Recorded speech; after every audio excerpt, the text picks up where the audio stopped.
morning, everyone. You are very welcome to the Men's Health webinar. The panel would be delighted to receive any questions you may have. Please use the Q&A feature located at the bottom of your PC laptop screen. If you are using an iPad, you will find this feature located at the top of your screen. Now, without further ado, I will hand you over to your host for today, Lorcan Brennan, Men's Development Network. Thank you. Thank you, Jean, and hello, everybody, and welcome to International Men's Health Week for 2024. What's another year? It certainly feels like a really fast year. I think the last time I looked at my diary, it was February, and here we are. The sun is shining in the southeast, and we have Leaving Cert and other exams. And of course, we have International Men's Health Week as well. I'm Lorcan Brennan from the Men's Development Network. I'm here in County Wexford today, broadcasting from the bottom of the garden. The wonders of science is really fantastic. And I'm delighted to welcome you on behalf of all of our partners who are very much at the heart of Men's Health Week. I will mention them because they deserve to mention. The Health Service Executive, we have the Men's Health Forum in Ireland, we have the Men's Development Network, and we have the Southeast Technological University. And over the years, the partnership, including other partners as well, has been very much at the heart of what we've been about in relation to men's health on the island of Ireland. And today is a special event because we only have, I think, an hour. Usually we give a little bit longer. So we're going to keep this moving today, and we're going to bring you some really, really interesting things along the way. Now, it's back in December 23 when we started talking with our other 100 partners with Collie Fowler in relation to International Men's Health Week. And with that group, we came up with our poster that's up behind us, and we came up with Know Your Numbers and that Men's Health Counts. And that's what we're going to be looking at today. You've already heard Jean saying to you that we have our Q&A. So please do go to the Q&A if you have anything that you want to share with us, and we will come back to you. And we also have, I suppose, some really good people lined up for you, really good panel discussion. Later on, we have Finian Murray, we have a man called Glenn Kaufman, and we've Dr. Alan Smith, who will be here as well. And of course, we have Rob Kearney. Rob is going to look in and have a chat with us as well. So that's really, really fantastic. But to begin, I'm going to bring on Mr. Men's Health Week himself, and that's Collie Fowler. And Collie's going to watch with me a little video for a few moments to get us in the mood, Collie, and the whole country in the mood for International Men's Health Week. So sit back and we'll watch this, and I'll chat to you then, Collie.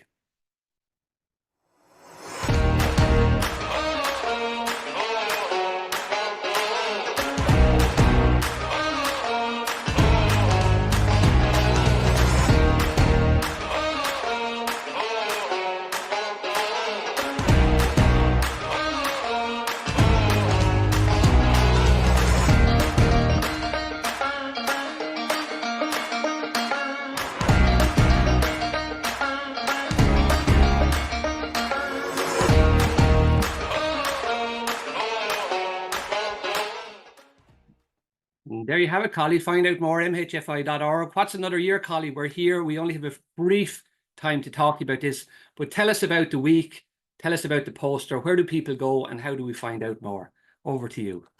Happy Men's Health Week to you, Lorcan. It's great to see you again.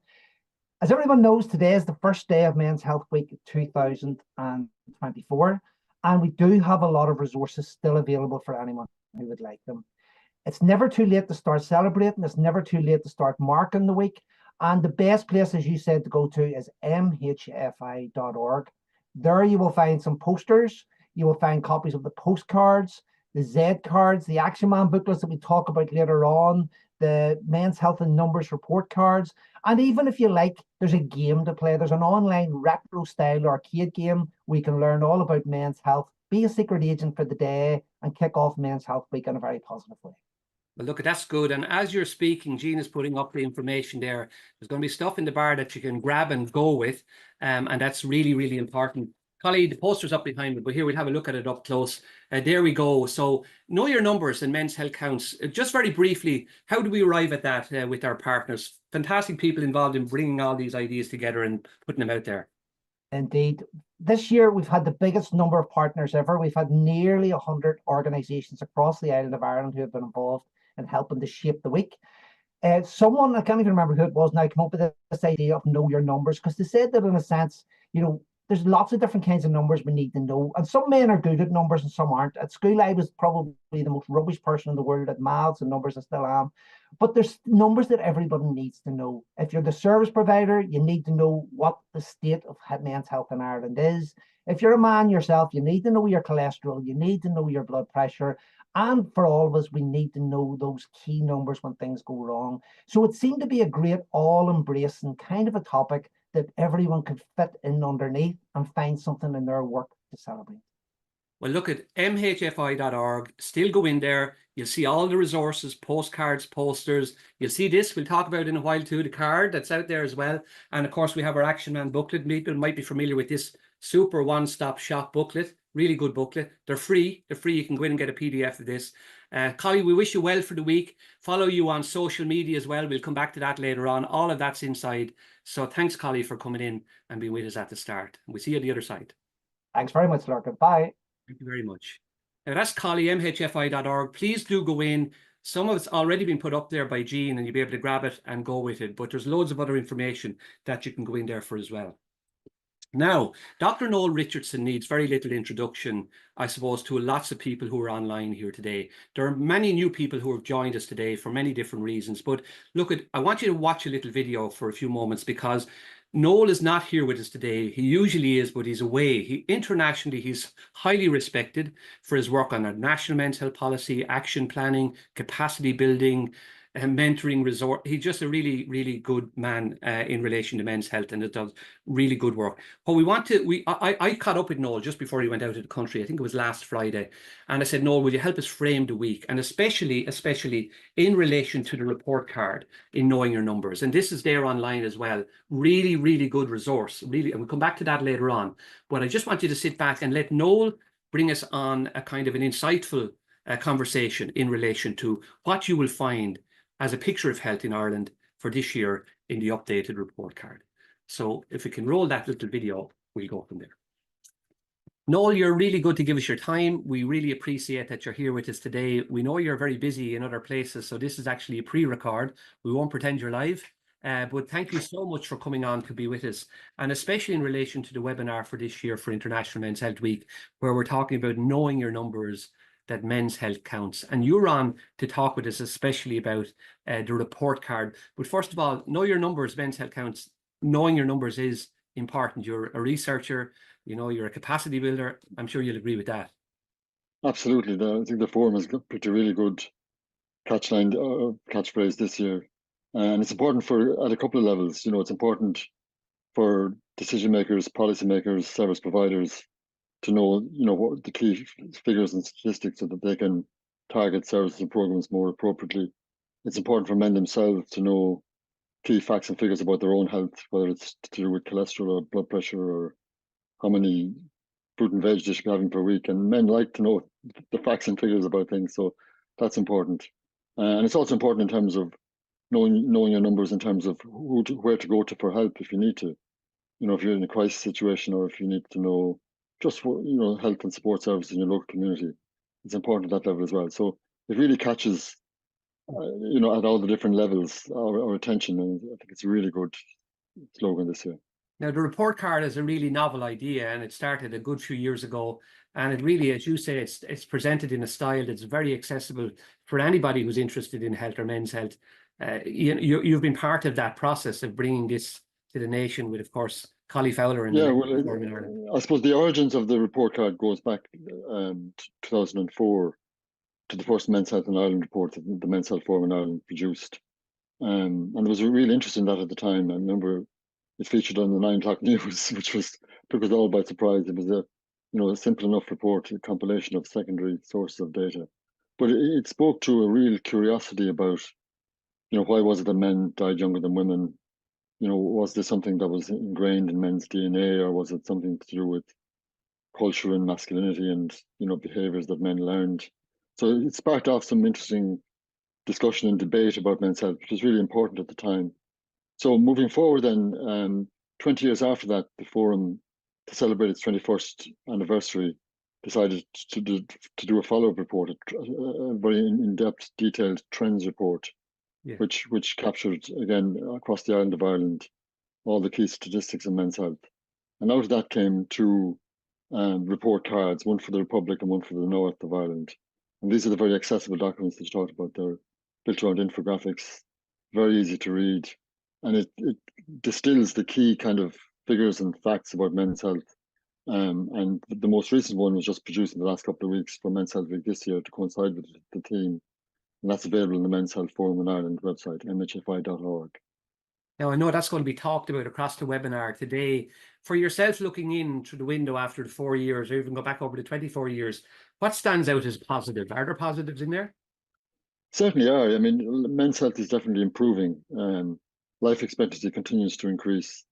There's still a 4-year gap between male and female life expectancy, but over the course of the last 20 to 25 years, it's been steady improvements. And a lot of that is due to improvements in terms of the main causes of death, cardiovascular diseases and cancers, both of which have improved dramatically. And that's down to a range of factors, you know, better screening, diagnostics, more effective treatment options, better lifestyle behaviors. We see in the report card, for example, that smoking continues to decrease. Yeah. It's down now to 20% from 24% a number of years, just a few years ago. So that's a real positive. But then again, against that, then that we need to be mindful that there's a lot of it's an aging population. So as we get older, it's really important that more people are living healthier lives. And one of the concerning points from the report is that over half of those over the age of 70 have a chronic illness or condition. Now, obviously, as we get older, we're more vulnerable to chronic illnesses and diseases. But as the older population increases, that's going to put a huge toll on our resources to manage chronic conditions. So it does really emphasize the need for early intervention and promoting healthier lifestyles, and as well as more systemic supports for people to lead healthier and productive lives. So really the report cards are really vital in relation to policy and action and planning going forward. There's two things about that, Logan. I think it provides a good snapshot at any given time as to how we're doing.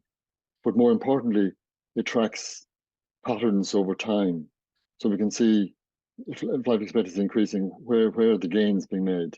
Yeah. But then we need to look beyond the aggregated data as well. So even though life expectancy has improved generally, we know that for certain groups of men, it's actually at best plateauing or even getting worse. Yeah. So, for example, there's a bigger gap in life expectancy between men in the most deprived areas compared to the least deprived areas. There's a gap of 5 years between those two groups compared to 4 years between men and women. So we shouldn't get bogged down in overall differences between males and females. We need to look at individual differences within men. So physical activity is another example. You know, physical activity levels have been improving, but there's a huge drop off as men get older. Yeah. So we need, that's an area we need to target. You know, how can we promote physical activity in an age appropriate way to older men? And again, while there's a lot of positives, some of the areas we need to be concerned about are obesity levels are still very high.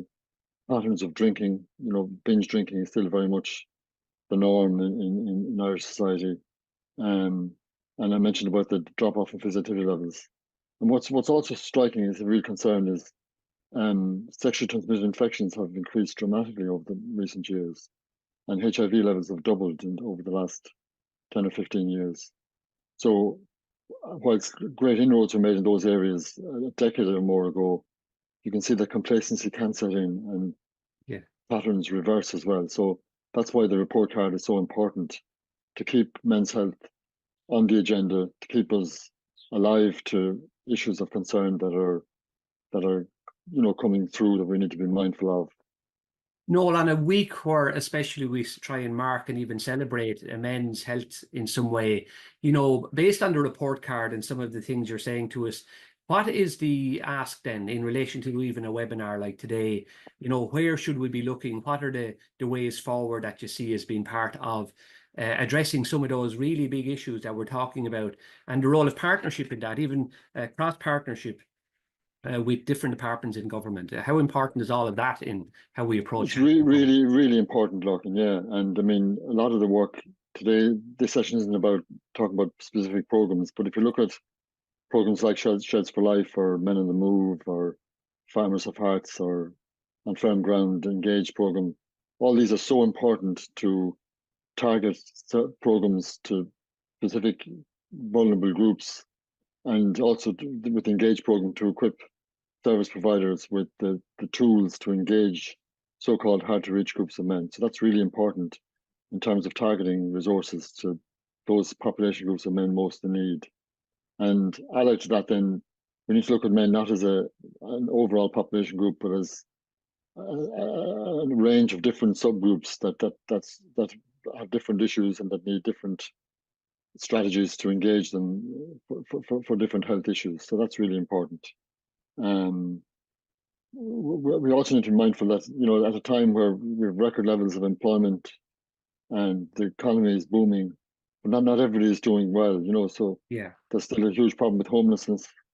There's a 17.5% of men are living in poverty.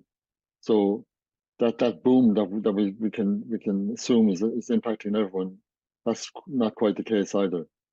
So we need to continue to look at how we target those groups of men most in need, and how we can equip service providers with the skills and tools to work more effectively with those groups. Very good, Noel. We're going to bring some of what you said into other sections of the webinar. What is your last word to us? International Men's Health Week, you've been involved for many years. Where do you see the hope and the light going forward, especially the week we're in it? I think, I mean, we've talked a number of times about men's health not being a greenfield site at this stage. We've learned a lot in the last 20 years. We've learned a lot about what works, what doesn't work. There's a lot of really useful toolkits, resources. There's a lot of experienced people out now who've trained up and engaged and have brought that knowledge and expertise back to their respective organizations. So I think there's a sea change there that's tilting the balance more towards men being more proactive about their own health, taking more an interest in their health. We see a lot more men's health champions, advocates, speaking out about mental health and suicide prevention, for example. So I mean that's a real positive. I think that we have a lot to build upon. Still a lot to do. I think that, as I mentioned earlier, there's a real danger that we could somehow assume that because life expectancy is increasing overall for men, that the job is done. It's by no means done. Yeah. There's still an awful lot of work that needs doing, and we need to keep men's health on the map. And that's why the theme for this year's Men's Health Week is so important. Know your numbers. And again, the call is to service providers to know your numbers, to know where they need to target their services and resources, to men themselves to take responsibility for their own health by knowing their numbers, whether it's blood pressure or cholesterol or what's a healthy weight, and then to know what numbers to contact if we need, you know, help or to access a professional for a health issue. Noel, thank you so much as always for sharing your experience with us, and much of what you said will come into the webinar, and I'm sure we're going to be looking at some of those things you've mentioned as well. And till the next time, go well. Have a good Men's Health Week. You too, Larkin. Thanks a million. There you have him, Noel, always clear, insightful, and knows the evidence and bringing us some really good information there. Just in relation to the report card, as he said himself, there are things have been achieved, but there's little room really for not staying the pace and looking and keeping working for and with all as partners in relation to Men's Health Week on the island of Ireland and beyond even. This is what it looks like inside in the report card. So when you download it, there's a lot of, it's all done in infographics. It's a fabulous, fabulous one-stop shop for information in relation to it. So you'll have this, especially if you're out there and you're working in the field and you're doing presentations or whatever, you can get great screen grabs for really good information that you can stand over. That's a snapshot of men's health on the island of Ireland. So thank you very much for Noel, and go well. Now look at who we have. Rob. Rob, would you come on and say hello to us? Because what do you say about Rob Kearney? I mean, I'm going to say this about you, Rob. First of all, you're very, very welcome. Secondly, 95 caps. Wait till you hear this about yourself. 95 caps, 2 Six Nation Grand Slams, 2 Triple Crowns, 2 Lions Tours, European Player of the Year 2012, and much more. Now commentary and all kinds of stuff. a remarkable career, Rob, and you've been asked a million questions about rugby, and I will ask you a few. But International Men's Health Week is a really important calendar date for us here on the island of Ireland. And as a man who's been a leader in sport and in the field of sport and beyond that as well, I want to start somewhere completely different, because I listened to Sean O'Rourke and he was interviewing you, and it was a fabulous interview. Go listen to it, please, folks, if you get a chance. Sean O'Rourke's interview with Rob. And he just said to you somewhere along in the interview, he said, amazing, he said, all the accolades, all the trophies, all the surprising days out, the birth of your son just absolutely blew you away. As to say in English paper too, discuss. Tell me a little bit about that. What was that about after all the sport? Yeah, well, I suppose it's just to give a quick intro. Great to be here, Lorcan. I think Men's Health Week has come on so far in the last number of years. It's amazing to have so many more people behind it, so many more men getting comfortable talking about these things and getting behind the initiative. So well done to you and your team, firstly, on that. I suppose a recent dad, Lorcan, for those who don't know, I had my first child 9 months ago. And I suppose I was very much just referencing that first day of bringing new life into the world when it's your own child. And I was unbelievably lucky and blessed to have had some of the best days out that sport has given me. You know, to win a Grand Slam for your country is the pinnacle of what I could have done as a rugby player. And when I retired from rugby, I was always very I was apprehensive and I was nervous about, will I ever be able to reach some of those highs, that euphoric feeling of doing a lap of honor or singing Aaron Naveen or Ireland's Call for your country beside your best mate. Sometimes it was my brother looking up at the parents in the stand, and they were really incredible days. And, you know, I never thought I'd get back to reaching some of those highs. But like you've just mentioned there, the birth of your first it was incredibly special. And it absolutely smashed all of those great days out of the park for, you know, just for that feeling and that buzz. Wow, yeah, that's a lovely start actually to the conversation I want to have. And we've only a short window.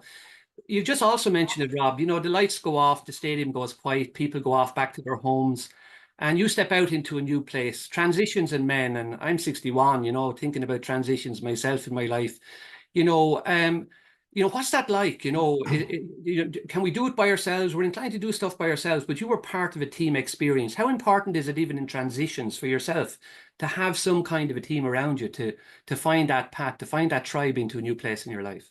Yeah, it's very difficult, and it was always something that, again, I was apprehensive, I was nervous, I was worried about that point in time when I did have to transition out of the game, for a number of different reasons. You know, I was very lucky, Lorcan. From the age of 5 years of age, the only thing that I wanted to do was play rugby for Ireland. So I had this single life purpose almost to go after. And like I say, I was lucky to live that dream. You know, you work so hard your whole life to become an expert or professional at something. And then you wake up one day and you're told you can't do this anymore. You can't use those skills that you spent your whole life doing. And you have to go out and, you know, find a new identity for yourself. You have to try and find a new passion, a new purpose. And all those things are quite daunting. You know, in terms of having a team around you, yes, it's very important to have, you know, a good support structure of family and friends. But sometimes there are very different points in life that you just have to navigate through yourself and make sure that that you're given the very best, you know, possibility of your own way to get through it. And you know, I suppose, again, I was lucky. I did it for 18 years, so I had great time spent on it. So I never looked back with sort of bitterness of jealousy that I wasn't still able to do it. So I was really, you know, keen to take on this mindset of gratitude that I was able to do it for so long.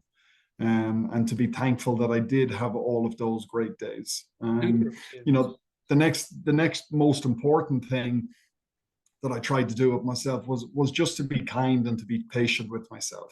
that I wasn't going to fall into something that, I immediately liked straight away, or how I was going to fill that void of being around teammates, having a structure and a schedule. For any day of the week in 7 months' time, at a certain point of the day, I could tell you exactly where I'd be and what I'd be doing, and most likely what I'd be wearing. So that is a big life adjustment in itself. Wow, yeah. Really interesting what you're saying around that, negotiating your own way at certain times in our lives. You worked under very different coaches. Some I know were really, really challenging. We won't go there today, but what I am interested about, I was reading around Andy Farrell and the team, and like the restructuring or the reimagining of how it is we prepare. And I remember you saying that, when you're building a team, you try and embrace and bring in the new guys and settle them in as soon as you can. And there's something about that with Andy Farrell and the team, that they're talking like vulnerability is a new word we often hear, that if we can reclaim our vulnerability, bounce back in resilience after maybe a poor performance, is that important in the game? Because, if it's all about just living here all the time, that wouldn't work. So being able to name your vulnerability must be important in relation to getting a grip on it and working with it. Yeah, it's hugely important. And I suppose, we have to be very careful that we don't, that we recognize there is a difference between something like being vulnerable and also resilience. Resilience for me very much is being able to overcome setbacks. And, every single person listening on here today will have faced countless setbacks over the course of their life. And most likely they're going to face more setbacks over the remainder of their life. It's just natural. It's part of what life does. And when you're in those setbacks, it's very difficult sometimes to see the light at the end of the tunnel. But invariably, we do come out the other way, and we find ways to navigate through those setbacks and come out. And it's really important to take stock after you have, and to look back and say, you know what, I was going through a really bad time there, difficulties for one reason or another, but I came through it. I found a way to come through. And each time we come through those different setbacks, I think we add another layer of resilience to who we are and our makeup. And that's something that everyone has done, but maybe they just don't take the time to reflect and to appreciate and understand that. On the topic of vulnerability, you're so right. This is something that, Andy Farrell has very much brought into his coaching philosophy. It's something that he feels really strongly about. And he just, if I try and boil it down, he wants people to just be themselves and not come into an environment where they feel as if they have to act differently because of the nature of the other personalities around them, or, the perception that being a part of a rugby team, a big male environment, big, strong, fit men, it's breaking down some of those barriers too. And he's done a great job with that.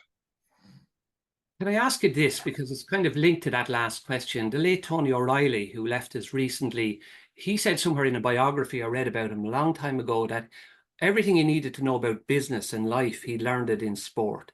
That ring a bell with you in your transition into the new part of your life? Yeah, it doesn't. I still can't work Microsoft Word or a PowerPoint, or barely able to switch on the computer today. But yes, there is a huge amount of transferable skills that you're able to take from sport, or certainly I was able to take from sport. The key things remain the same, that to play for Ireland and to be the best rugby player that I could be, I had to wake up every single morning and try and get better. That element of self-improvement every single day. And you might only be making marginal little gains day on day, and you get an injury and you go backwards, but then you work hard to get back to where you were beforehand. So there's so many skills, I suppose, things that we might have taken for granted, of turning up on time, or when you say you're going to do something, you actually do it, and you're able to communicate with people and work in a team. Skills that, like I say, probably took for granted when I was playing, but skills that are very much useful for the life after. Rob, what would you say? I was thinking about this the other day because, you know, the transferable skills and the experience, and you go on and we look back, and maybe we can never really give advice to somebody behind us at one level. There might be, but I was wondering, you know, after listening to you talking with Sean O'Rourke, especially, what now would you say to your 12 or 14-year-old self, or your 16-year-old self, teenager? What would, I mean, not necessarily about the message of life, but the things that really matter. The quality, what matters? What would you be saying to that young guy, that young Rob, in sixth year or transition year? Say, don't let this out of your toolkit. Like, is there anything along the way? Maybe it's not a question. Have a go. Listen, for me, Lorcan, I think the key to life is happiness, you know, and it's been able to wake up every day, or as many days of the years as you can, with a smile on your face. And you know, the different things bring different people happiness. You know, happiness to me might be very different to you, but I think it's important to understand as early on, or to take stock on the things in life that actually do make you happy. And is it spending time with friends? Is it family? Is it, you know, going away on holidays, reading a book, going for walks, whatever it is, you know, you try and take stock and understand what those things are. And you listen, you can do that on, you know, on a daily basis. And sometimes we rush through days so quickly that, you know, you never actually stop for a moment and look back and say, you know what, that was actually a really good day. And then ask yourself another question and say, well, why was that a really good day? And then you can start piecing together some of the puzzle pieces. And, you know, if you decide that A, B, C, and D were part of making today really good, well, then I'm going to try and incorporate them in tomorrow and the next day. And then slowly after a while, you know, you build habits, and then these things become part of your daily living. You know, as a rugby player, if I look back specifically from a sporting perspective and say, what would be the one bit of advice? It would probably to have been looked after my body a little bit better from a physical standpoint. You know, our bodies are our biggest assets. We only get one of them. And if you mismanage it, if you treat it poorly, you know, it's going to cause you detriment in the long term. And you know, when you introduced me at the start, 95 caps for Ireland, you know, again, incredibly lucky to have gotten 95, but my biggest regret is not getting 100 caps plus. I think I missed 30 games with Ireland. And had I been more diligent and had I looked after my body better in my earlier years, I've no doubt that I would have had 100 plus. Yeah. Well, I have to say, you spoke about happiness there, and for the nation with your colleagues, you were so much part of so many memorable and happy days for us as a nation. And unfortunately, I'm running on time, but I would have loved to talk more to you. The very final thing I'm going to ask you, Rob, we had Collie Fowler on earlier, mhfi.org, lots of resources and information. Knowledge is power. Would you give a call out? What would you say to people watching, especially maybe men, or, you know, in relation to finding those resources, to maybe reflect on one action that we could do about changing and minding our bodies, minding our souls, minding our spirits? I think the one action, and it's something that every single person can get better at, is educating ourselves more on the information. You know, information is power. And the more information you have, the better equipped you'll be at making some of those changes to your everyday life. And again, with that, you know, I'll go back to my previous point of, you know, having that little bit of self-awareness and taking time out of every day to look back at your day and to incorporate the things that made you happy or made you feel a little bit healthier, and bring it into your next day. And above all else, this is my biggest thing when I was playing: sleep is your best friend. It's so regenerative. It does everything good for you. Make sure you're getting as many hours sleep as you can. It's on the little card even have. Sleep is on here, so well spotted and well said. Rob Kearney, it's just been an absolute dream and a pleasure to talk with you, and thank you for giving us your time. I know you're a busy man this week, so really, really appreciate it. Go well, mind yourself, mind your life, and thank you so much for all the great things. My pleasure, Lorcan. Thank you very much. That's Rob. Really fabulous conversation just to sit and chat like that. Unbelievable in the shed at the end of the garden. Where would you get it? As I say, just absolutely magic. So look, we still have lots more to come, and I'm going to ask on our panel discussion because Rob has linked us right into the little card, the Z card, and I have Finian and I have Glenn and I have Alan. I'm going to ask him to come on because we have one more little video to watch, and then we're going to have our panel discussion. And if the guys want to join me here, and then we can do intros and all in a few moments. There's our Glenn, and there's Finian, and I know Ala's there somewhere as well. And we'll just watch this little video as well when we get a chance, and off we'll go. And then we'll come back and we'll talk to you.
Well done. So thank you very much. We have Glenn on there and we have Finian, and we're still waiting on our Al. He's there somewhere.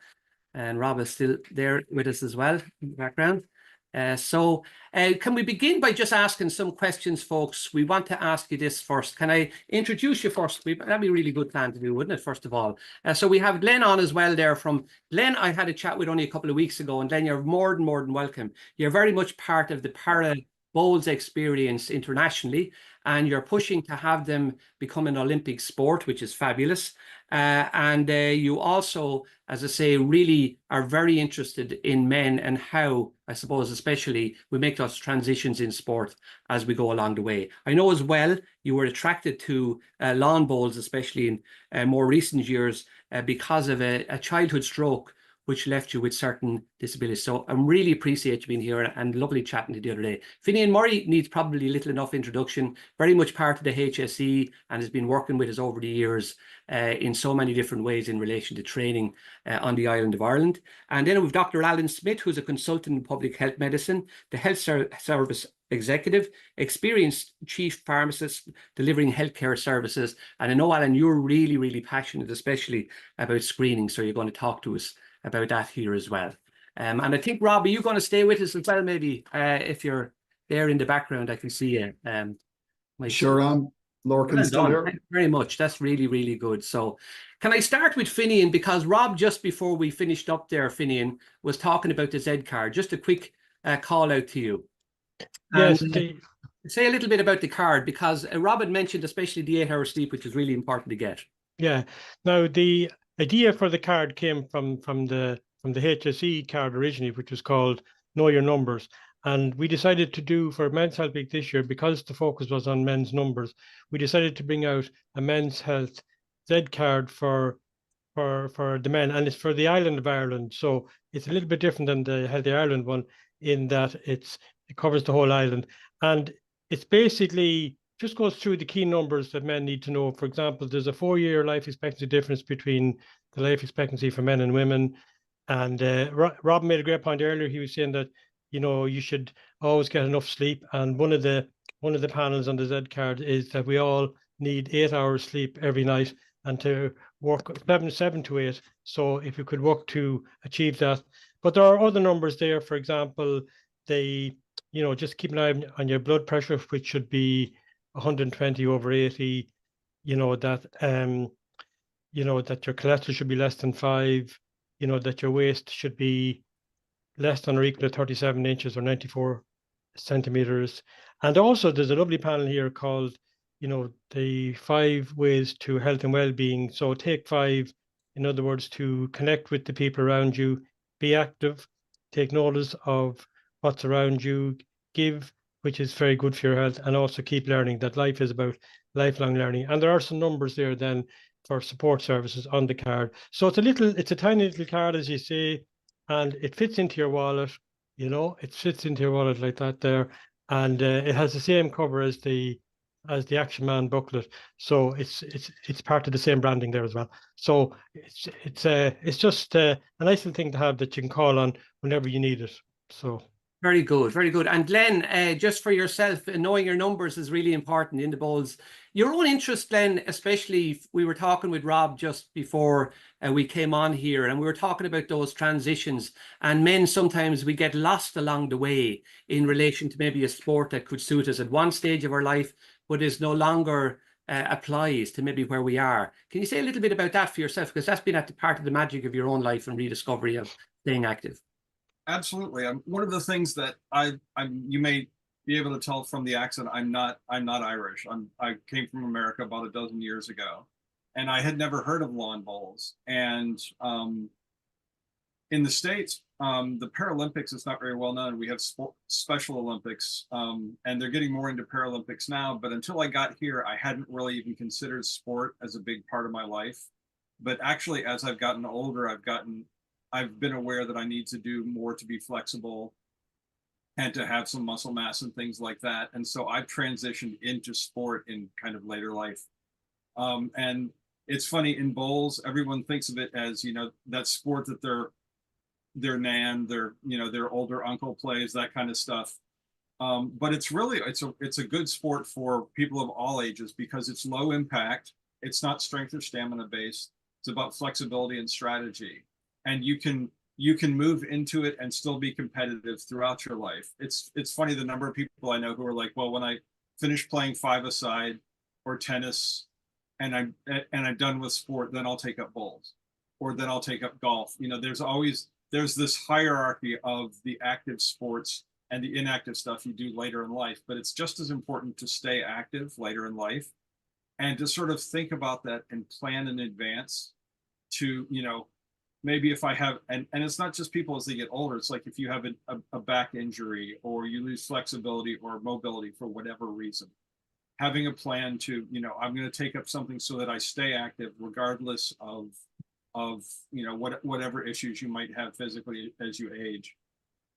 So that's your call out, I think, for today. When I was reading the research on it, Glenn, I could see that 2 games is equivalent to walking a mile. So I mean, it's remarkable, some of the benefits, the aerobic benefits from the game itself.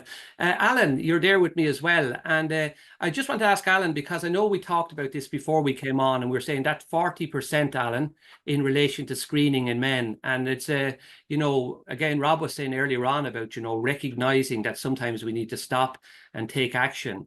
This is something that 40% is a good figure, but it could be a lot gooder, excusing my bad English.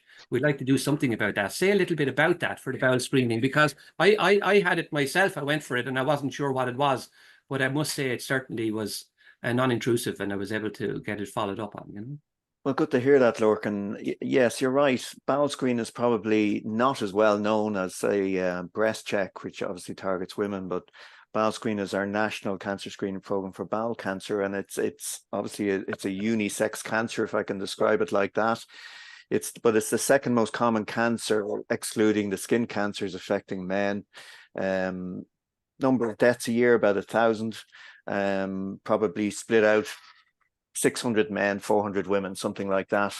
And we invite about 250,000 men every year, or total people every year. And that's 250,000. And but we only get a relatively disappointing 40% uptake. So only 4 out of 10, 6 out of 10 leave the kit, throw it out, don't bother with it for whatever reason. And there's a host of reasons why they might do that. So, and I think we're gradually seeing a slow improvement. But what we really want to do, and events like today will probably help it. I mean, there's probably nobody listening or watching that doesn't know somebody who's been affected by this cancer.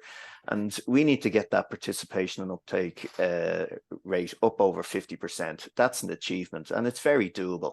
And I think part of the reason that people might be a bit hesitant are about it, that they might be afraid of this cancer. And it's probably worth mentioning that since the late 90s, early noughties, you know, when they talk about the 5-year survival rate was in of the order of about 50%. So not great, but since then it's approaching now 65, 70%. And that's astonishing increase. So that's over 30% increase. And Noel mentioned some of the reasons why, you know, better diagnosis, better surgery techniques, better radiotherapy, better targeted therapies, all this fancy stuff that has really come to the fore. So this is no longer the cancer to be frightened of. This is a cancer we can really put a dent in. So absolutely, if you want to get more information, all the info contact lines will be coming up on the chat there. And I'd encourage anyone, if it's not you, just encourage your dad, or your uncle, or your brother, anyone to register with the program, and we'll look after you from there. It's free. Well done, yeah, well done. Rob, the fear factor that Alan's talking about for us as men, you know, the fear of knowing, not wanting to know, you know, your experience of that, I suppose, it is a real thing for us, isn't it? Especially around diagnostics, we mightn't feel we have the emotional, expressive intelligence enough to deal with bad news. What are we going to do with that? Or sad news, if it's not even bad news? Yeah, I think it's more, you know, there's so many different things going on with it, Lorcan, isn't it? That, you know, I think instinctively as men down through the years, and we're definitely making massive progress and strides in this, and, you know, we're more comfortable talking about things now. And I think sometimes in the past, we very much would like to bottle up our emotions and not want to know bad news and take this mindset of, I'll be fine, I'll deal with it myself, or I'll deal with it down the line, or it'll take care of itself. You know, but realistically, deep down, we all know somewhere very down in our gut that if I don't face this issue head on now, or if I don't try and understand more about my health and get checkups, etc., that I'm doing myself a disservice. And I think we also need to take on a little bit of the mindset that, you know, it's not just about doing yourself a disservice. It's about doing your family, your friends, all those loved ones, all those important people in your life, that you're doing them a disservice too, if you're not taking control and ownership of your own health. You know, so I think that's an important mindset for people to try and get into. And I don't mean that we do it out of selfish reasons, but there is very important people in our life that we have a duty to get on top of our own health too. Very good. Glenn, would you agree with Rob in the sense of, like, maybe for men especially, or if we are in illness or coming out of illness, trying to find that transition into something that might suit us in relation to physical activity? You know, when we stop wanting to play for our favorite team and just want to watch them on the TV, that can be some of the challenge, can't it? Just to genuinely find a way back into something that's a physical activity for ourselves. I mean, it's also not at the end of an illness like that, or at the end of something like that, but while you're in the midst of something like that, the mental health benefits of having something to work towards, of having a goal to work towards, like I'm gonna challenge myself to, you know, be more active as I'm recovering from this thing, gives you something to look forward to and something to work towards. And I think Rob will probably tell you, when you have a goal for these things, when you're working towards something, that's always a benefit, like mentally as well. And tell me, Glenn, just when I stay with you for a moment, in your experience, you know, of especially men maybe coming into middle age, or do you see a lot of men maybe finding their way into the sport that you're in?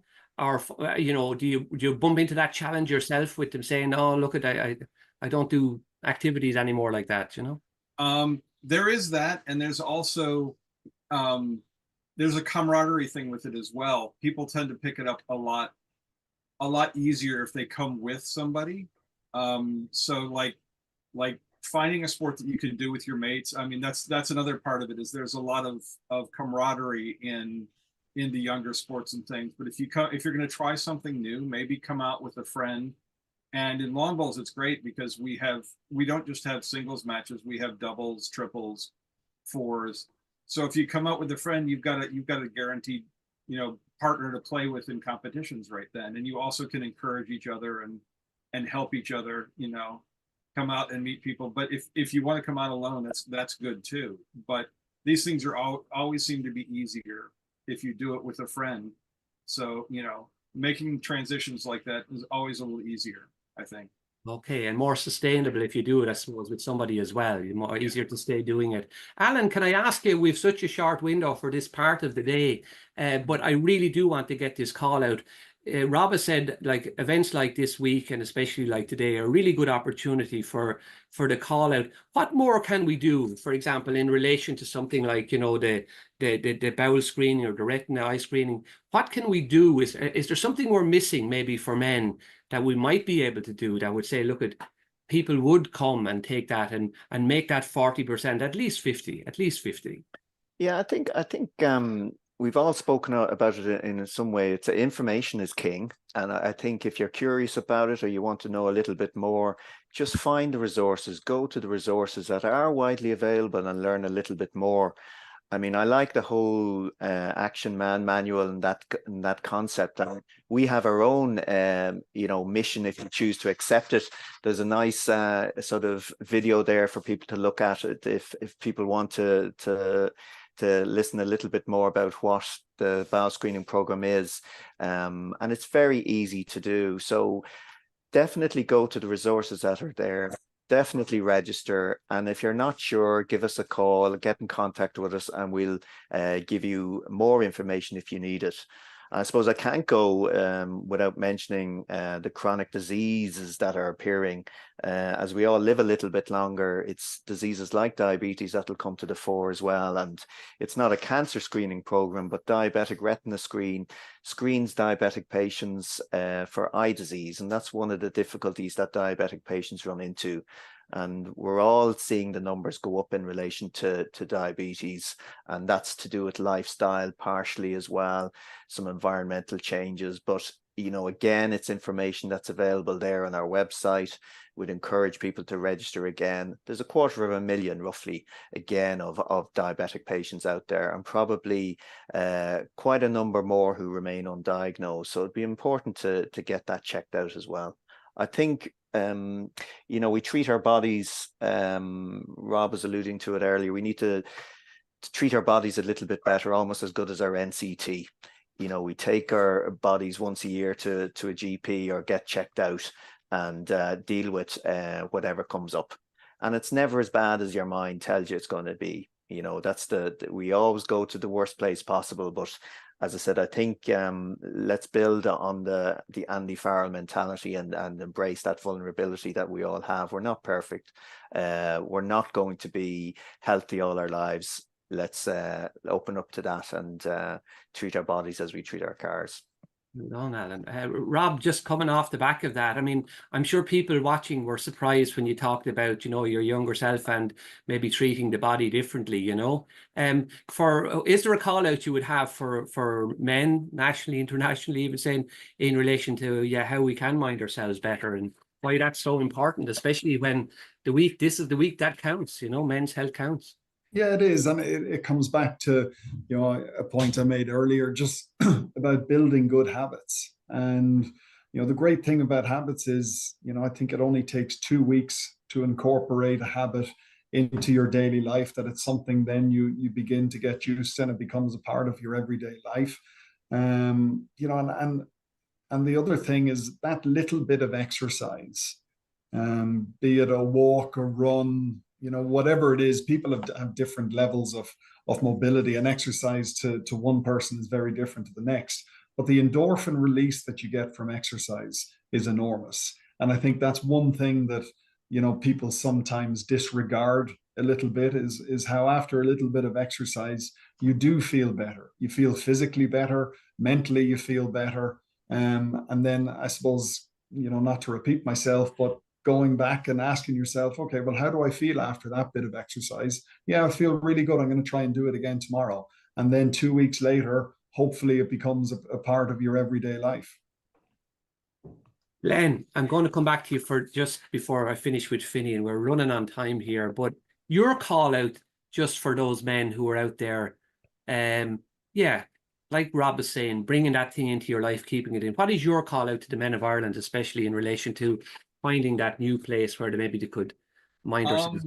Do whatever you can to keep moving. I mean, to sort of ride on Rob's coattails there. What he was talking about is with regard to it not needing to be a huge amount of exercise or activity. It can be small amounts.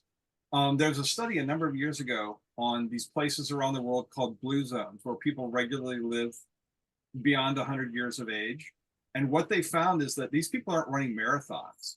Their lives are set up so they have a lot of gentle but consistent exercise throughout the day. Their houses have 2 or 3 steps here, 2 or 3 steps there. Their gardens are set up so that as they're doing them, they're bending and stretching and doing this all day long in, not super exhaustive ways, but in, just stay moving, just be active, be limber, be flexible, that kind of stuff. It doesn't have to be a marathon. It's just the act of just keeping moving and of schedule and repetition, and keep doing the same things over and over. Okay, is really useful. Well, that's the word to the men of Ireland. The very last word I'm going to just give to Finian on this, because he knows where all this stuff is stored. Finian, the mhfi.org, a last call out before we say goodbye to you is there on the panel today. Yeah, but even before that, just listening to Alan and Rob, it reminds me of the old joke. If I'd known I was going to live this long, I would have taken better care of myself. Yeah. So there's a bit of truth in that. But all the resources for Men's Health Week and for Men's Health generally are to be found on the Men's Health Forum in Ireland website. It's mhfi.org, and it's very user friendly. So that's the main signpost for men's health on the island of Ireland. So thanks for everybody for taking part. Okay, and thanks, Rob. You mentioned as well there, like, knowledge is power. That's what we leave you with, folks. Find the information, read, become familiar with the information, and have a look at it, and then decide what's appropriate to yourself for the time that's in it. Folks, I'm going to hand over to our Fergal now for the last part of the day. Rob and Finian and Len and Alan, thank you so much for being part of this short conversation we've had today, and also for the interviews earlier on. Go well, everybody, and mind yourselves, and have a really, really good Men's Health Week. Over to you, Ferg. Thank you very much, Lorcan, and thank you, everybody, for tuning in today. I really appreciate your participation and attendance on the webinar. If you're watching this back, as everybody may know, this might be your first webinar with us, we have all our Men's Health webinars up on our YouTube channel, and you may be watching this, following the event, but really appreciate you taking the time to register and for your interest in men's health. So as you've heard over and over again, this is Men's Health Week. We're significantly fewer men than women access health services in a timely manner. So we need to support and encourage men's access and utilization of health and social care services. And there's loads of different ways you can do that, as you just heard. And I'd just like to thank, first of all, Lorcan, Noel, Colin, Rob, Glenn, Finian, and Alan for their input today. It was really, really beautiful series of inputs. I really appreciate everybody's input today. Just a couple of more signposts before you go. I want to highlight a new service, a new online dedicated suicide bereavement service for men from HUG. That's HUGG. Check out their website, hugg.ie. They're, after developing the service, they know that there's more men obviously dying by suicide, but also men are struggling to access bereavement supports for suicide. So they set up a dedicated piece for HUG for Men, it's called. And one of the great phrases they use in their communication around this is they're trying to find healthy coping strategies for men. And that really cuts across everything that we're trying to do with men. And obviously, Rob was talking about resilience earlier on. And loads of men and people in general are struggling with different things in their lives. So we're always looking to encourage healthy coping mechanisms and healthy coping strategies, as HUG Men put it. So check out hugmen.ie. We'd send the link to that service. The other shout I'd give to one of our big allies is the Mary Keating Foundation. Helen Forrest will just put a message up there in the chat. MaryKeating.ie, they're doing fantastic work around engaging men. They've also participated in our webinars before. So really appreciate the work of Mary Keating. What else I want to say? There's loads of things happening this week around the country. You may see them if you're following the hashtag Men's Health Week or Know Your Numbers, hashtag Know Your Numbers. You'll see loads of things that are happening in local communities, from breakfast mornings engaging men in communities, family resource centres. There's so many of them activating on Men's Health Week, local sports partnerships, and our own health promotion and improvement colleagues around the country are doing a variety of different things. So you may see that. If you get an opportunity, please do something for yourself or encourage the men in your life to engage. In terms of our own work, we have a Focus on Fatherhood podcast coming out this Wednesday. A lovely interview with Shane Lynch, who's delivering parenting in Clondalkin, all about his work and his experience delivering as a parenting facilitator and how he's trying to get men into the parenting programs. It's a lovely piece. That'll be going live on Wednesday. And as I said, just look around. You will see opportunities to engage in men's health, hopefully. And as the lad said already, imagefI.org is the key signpost for any resources that you want. So that's all from me. I'd just like to thank everybody again for their input today and appreciate your attendance. Have a great week. Thank you.